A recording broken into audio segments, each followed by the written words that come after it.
ആ കുട്ടികളിൽ പെൺകുട്ടി എന്റെ മുഖത്തേക്ക് ഒരു തുറപ്പിച്ച് നോക്കിട്ട് ഒരു വർത്തമാനം പറഞ്ഞു. എന്താച്ചാ എന്നോടാ എന്താച്ചാ ഇവിടെ അപ്പനമ്മയ്ക്ക് മാത്രമേ തല്ലുവിടാൻ പാടുള്ളൂ. അത് ശരി, നമ്മൾ അന്തോണിട്ട വെറുതെ ആവശ്യമില്ലാത്ത കാര്യം ഏൽപ്പിക്കരുത്. പിള്ളേർ പോയി തല്ലൂടെ, പോയി തല്ലൂടെ. മാതാപിതാക്കളെ, നിങ്ങളുടെ മക്കളോടൊരു കാര്യം നിങ്ങൾ പറയുമ്പോ അവരാദ്യം നോക്കുന്നത് നിങ്ങളുടെ ജീവിതത്തിലേക്ക്. നിങ്ങൾക്കില്ലാത്ത കാര്യം നിങ്ങളുടെ മക്കളോട് പറഞ്ഞാൽ ഒരു രക്ഷയില്ല കേട്ടോ, ഒരു രക്ഷയില്ല. ജീവിച്ച് കാണിച്ചു കൊടുക്കും മാതാപിതാക്കളെ. അധ്വാനിച്ച് കാണിച്ചു കൊടുക്ക്, സഹിച്ച് കാണിച്ചു കൊടുക്ക്, ത്യജിച്ച് കാണിച്ചു കൊടുക്ക്, ക്ഷമിച്ച് കാണിച്ചു കൊടുക്ക്. നിങ്ങളുടെ മക്കൾ നിങ്ങളുടെ സ്വന്തമായിരിക്കും. അല്ലെങ്കിൽ ഈ കുട്ടിപ്രായത്തൊക്കെ നിങ്ങളുടെ കയ്യിൽ മക്കളിരിക്കും.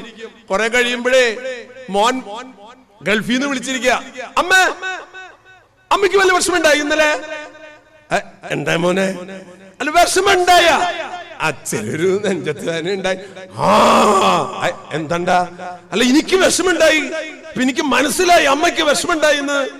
ഇത് കേട്ടിട്ട് ആരും ഇങ്ങനെ കൊതിക്കണ്ടാട്ടാ. ഇതൊരു 10-25 വർഷം മുമ്പ് നടന്ന കഥയാണ് ഇപ്പൊ പറഞ്ഞത്. ഇപ്പൊ നടക്കണ കഥ അതേ പറയാൻ പോണുള്ളോ. ഇപ്പൊ നടക്കണ കഥ അമ്മയ്ക്ക് നെഞ്ചത്ത് വേദന, ഐസിയുലേക്ക് ആക്കിയിട്ടുണ്ട്. അപ്പൊ മോനെ ഇവിടുന്ന് വിളിക്കണ്, ഹലോ വർഗീസല്ലേ? അതെ, അയ്യേ ഇവിടെ അമ്മ ആശുപത്രിയില് ഐസിയുല്. അതൊരു കാര്യം ചെയ്യേ, എനിക്ക് വരാനായിട്ട് ഇത്തിരി വൈകും. ആ മോർച്ചറി എവിടെ നിന്ന് കിട്ടുന്ന വെച്ചെങ്കിൽ ആ മൊബൈൽ മോർച്ചറിയില്ലേ? എടാ മരിച്ചിട്ടില്ല. അല്ല മരിച്ചാലത്തെ കാര്യം പറഞ്ഞു തീർക്കണം. ഇപ്പൊ എനിക്കിവിടെ ഒരു ബിസിനസിന്റെ ഒരു ഡീല് നടന്നുകൊണ്ടിരിക്കുകയാണ്.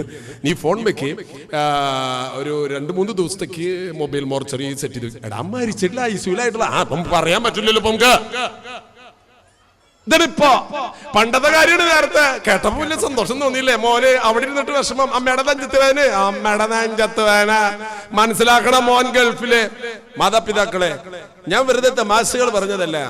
ഇന്ന് നമ്മുടെ സമൂഹം അനുഭവിക്കുന്ന ദുരന്തം എന്താണ്? സ്നേഹം കിട്ടുന്നില്ല. എല്ലാവർക്കും അവരവരുടെ സ്വാർത്ഥതകൾ, സ്വന്തം സുഖം, ഭർത്താവിന്റെ സുഖം, ഭാര്യയുടെ സുഖം, എന്റെ തറവാട്, എന്റെ വീട്, എന്റെ ഇത്. കുറെ കഴിയുമ്പോൾ ആരോടും കടപ്പാടില്ലാത്ത ലോകം ആകരുത് പ്രിയമുള്ളവരെ. അച്ഛനോട് പറഞ്ഞില്ലേ, നമ്മുടെ മക്കളൊക്കെ മാനവികതയുടെ മക്കളാകണം. മനുഷ്യകുലത്തിന്റെ ഒരു ഭാഗമാണ് നമ്മുടെ മക്കൾ എന്ന് കുട്ടികളെ പഠിപ്പിക്കണം. അപ്പുറത്തെ വീട്ടുകാർ ഇപ്പുറത്തെ വീട്ടുകാരും സ്നേഹിക്കാനല്ല, എല്ലാ മനുഷ്യരെയും ഉൾക്കൊള്ളാനുള്ളൊരു മനസ്സ് മാതാപിതാക്കളെ നമ്മുടെ മക്കൾക്ക് ഉണ്ടാക്കി കൊടുക്കാൻ നമുക്ക് സാധിക്കണം. പലപ്പോഴും നമ്മുടെ മക്കൾ ജീവിതത്തിൽ ശരിയായത് കാണാൻ പറ്റാത്തത് കൊണ്ടാണ് പ്രിയമുള്ളവരെ നമ്മുടെ മക്കൾ ഇങ്ങനെയായിത്തീരുന്നത്. ശരിയായത് കാണിച്ചു കൊടുക്കാൻ മാതാപിതാക്കളെ നമുക്ക് സാധിക്കണം. ശരിയായത് കാണിച്ചു കൊടുക്കണ്ടേ? ഒരിക്കൽ ഒരു സുഹൃത്തിന് കണ്ണിലെ ഒരു കേട് എന്താന്ന് വെച്ചാല്, ഒരാളെ നോക്കുമ്പോ 2 ആളായിട്ട് കാണുക. അപ്പൊ അതൊരു ശരിയായിട്ടുള്ള കാര്യമില്ലല്ലോ. ഒരാളെ നോക്കുമ്പോ 2 ആളായിട്ട് കാണുക. അപ്പൊ അയാള് ഒരു ഡോക്ടറെ കാണാനായിട്ട് പോയി, ഒരു കൂട്ടുകാരനെയും കൊണ്ട് പോയത്. അവിടെ ചെന്നു. അപ്പൊ മുറിയിൽ കയറി, ഡോക്ടർ ഇല്ല. കുറച്ച് ഡോക്ടർ വന്നു. എന്താ? അപ്പൊ നോക്കുമ്പോ, അല്ല എനിക്ക് കണ്ണിന് ഇങ്ങനെ ഒരു കേടുണ്ട് ഡോക്ടർ.